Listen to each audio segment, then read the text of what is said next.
What's up, guys? Marvelous Marc here, and I'm here to bring you my review for The Walking Dead Season 1, Episode 1, Days Gone By. I'm going to give my thoughts. We're going to have a discussion down in the comments below, so make sure you guys go down there and comment so we can talk about this together. I'm going to be doing reviews for The Walking Dead Wednesdays and Thursdays, so it'll be posted up around, it could be the morning, afternoon, or night, or the nighttime.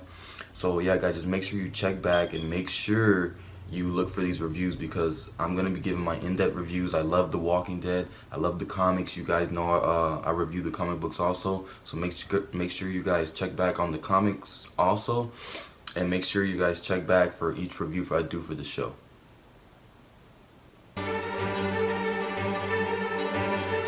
Well, in this episode, this is the premiere episode of The Walking Dead, you know. So we see Rick. We get to know a little bit about Rick. The first scene is him opening up.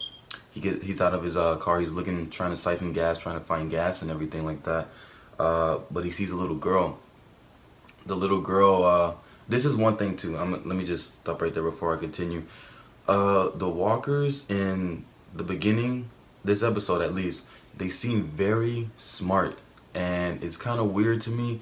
The girl, when Rick's looking underneath the car, and she picks up a teddy bear. So I was like, why is she doing that? I mean, I've seen the episodes later on, you know, but I'm trying to refresh my memory leading up to season 8, and I'm remembering this, and I'm seeing this, and I'm like, the walkers were very smart. They weren't really that dumb like how they are now, you know. Like now they're just easy, like they're just target practice. That's what they are now. But back then, like right now, it feels like this horror element that I love the feeling of, because they don't Rick, he doesn't know what these things are, you know. He doesn't know, so he's barely having to find out what's going on, and he just doesn't know. So there, okay, the second scene into this is we meet Shane. Rick and Shane, you know, on lunch break, they're just talking about their lives and everything. Shane brings up Lori, and Rick's telling them that things are pretty much rocky, you know, like they're not really having that husband and wife relationship. They're just more distant. And after that, a few seconds later, there's a call on the police radio. There's a pursuit going on, and they need Rick and Shane there. Rick and Shane go there. We meet Leon Bassett too. He's one of the, he's not really in The Walking Dead. He's just there for a moment, and then he's dead in another. But yeah, we meet Leon, and then they're just there. They put out the spikes on the floor so they could stop the guys in pursuit. The car flips. There's a big shootout. Rick gets shot, but it hits the bulletproof vest first. But then there's another guy who comes out of the vehicle that was flipped and shoots Rick. Like I believe it was right here, I believe. And Rick goes down. You know, he's down. He's bleeding out. They got to get him to the hospital. Shane, he's freaking out. That's his best friend on the floor who just got shot. So now he has to see his friend like that. You know, which is crazy. So we see a little glimpse of Shane in the hospital talking to Rick. He's telling him everyone misses him. Everyone's hoping that he's okay for him to wake up already. And he brought him flowers. Rick wakes up, but Shane's not there anymore. Rick keeps calling for him, but he's not there. He sees the flowers, because the flowers in the little scene with Shane, they were all colorful and all beautiful. But now when Rick is like actually awake, he sees the flowers, and they're dead. They're just all dead, and he's there by himself. There's no one, no nurse. He's calling for a nurse too. No one's there. And this is what I love about this episode too, is just the horror, just being in the hospital. Like, it's crazy. Like when he's looking into the doors, through the windows on one of the doors, these double doors, he sees a corpse on the floor just eating, you could see the rib cage, you could see it all, like the flesh is just completely gone off of this person.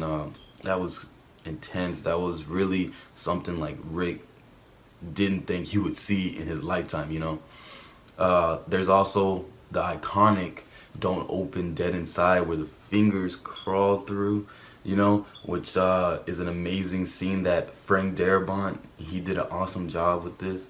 Frank Darabont, he put that scene right there, which is amazing. I just love how it came out. It's not like the comics, you know. There's another little part that happens in the comics, but I really don't think you could really put it in a TV show.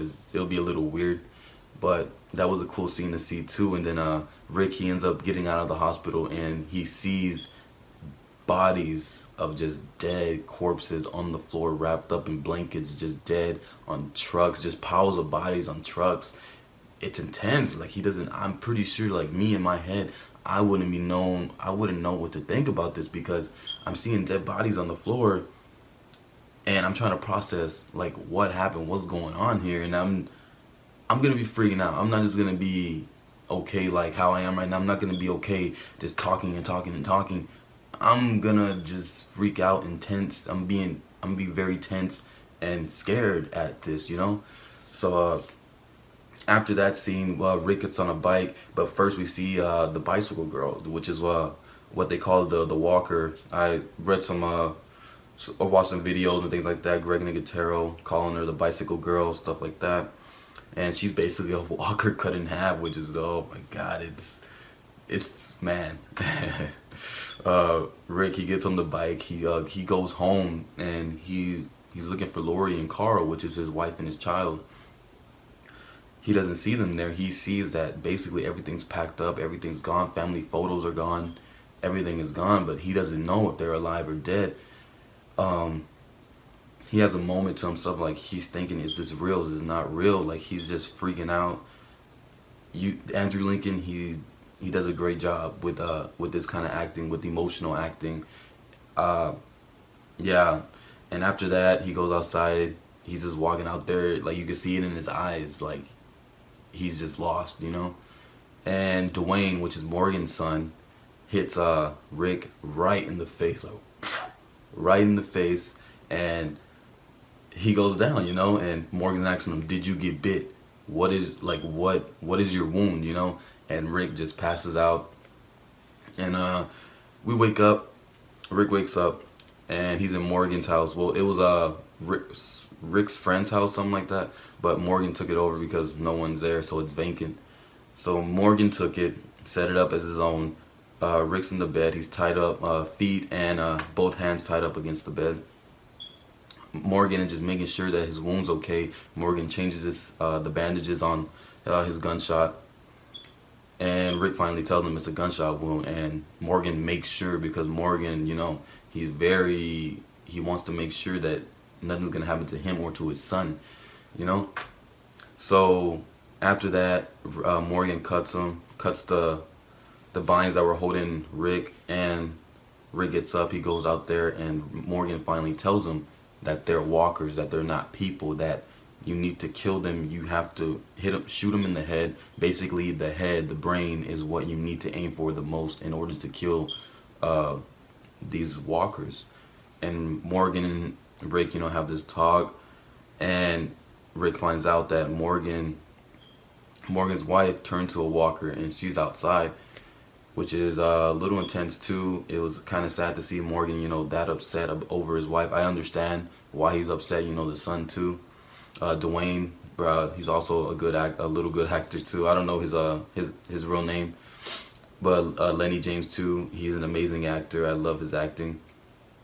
There's another scene too, like the Walker's smart thing.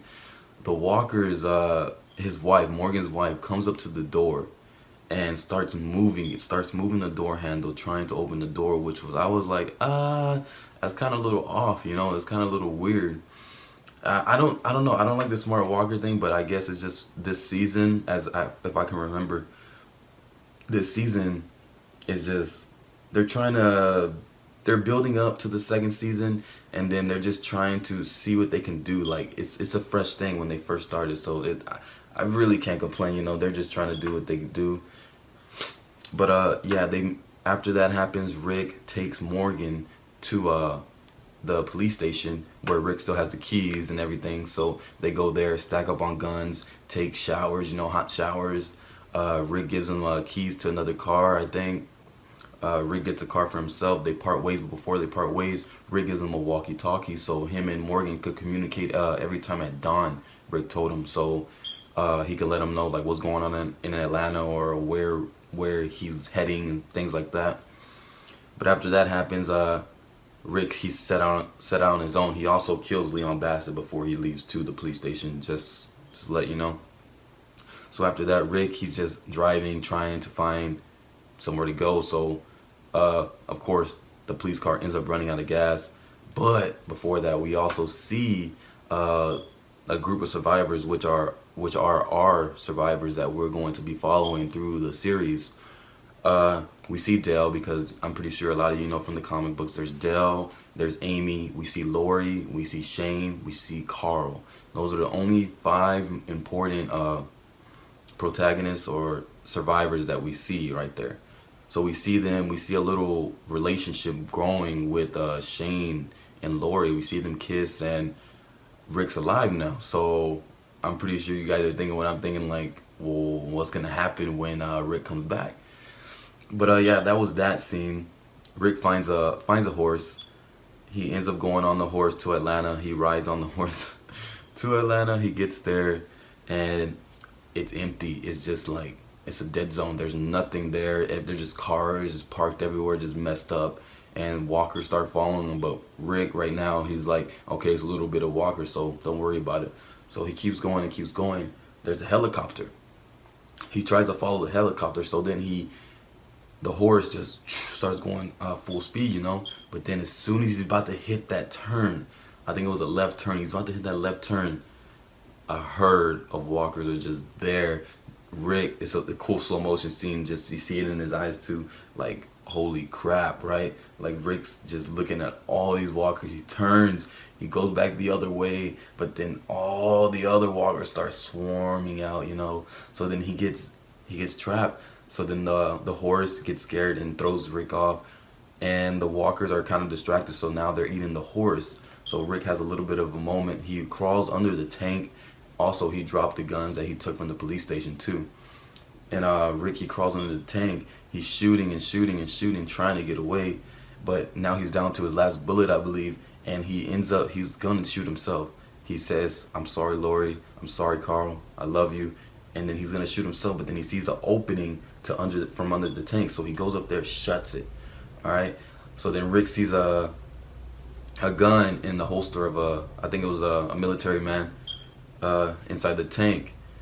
Rick, he grabs the gun, but then the walker turns around and looks at Rick, and Rick with his python shoots it, and you can hear that ringing because he's inside a tank, inside a closed space. So then that ringing of the gunshot is gonna be, of course, in there ringing in your ear. Oh, he does that. He checks on the other gun, makes sure it has bullets, and then we hear someone on the radio, which I'm pretty sure you guys know it's Glenn. And Glenn says, "Hey, you cozy in? Are you cozy in there, dumbass?" You know, like he tells him. And Rick, he's just looking at the radio, like, what? So yeah, guys, that's the whole episode right there. Make sure you subscribe. I'm gonna leave an icon down below, and make sure you watch these reviews. I'm doing them every Wednesday and every Thursday. They'll be posted up throughout the day, so make sure you just check back and make sure that they're there. I'm doing this for people who haven't watched The Walking Dead, and if you have watched The Walking Dead, maybe you'll still watch the reviews to see what my opinions are for the show and for each episode, all the way leading up to season 8. So yeah, guys, make sure you hit that like button and come back and check back for more.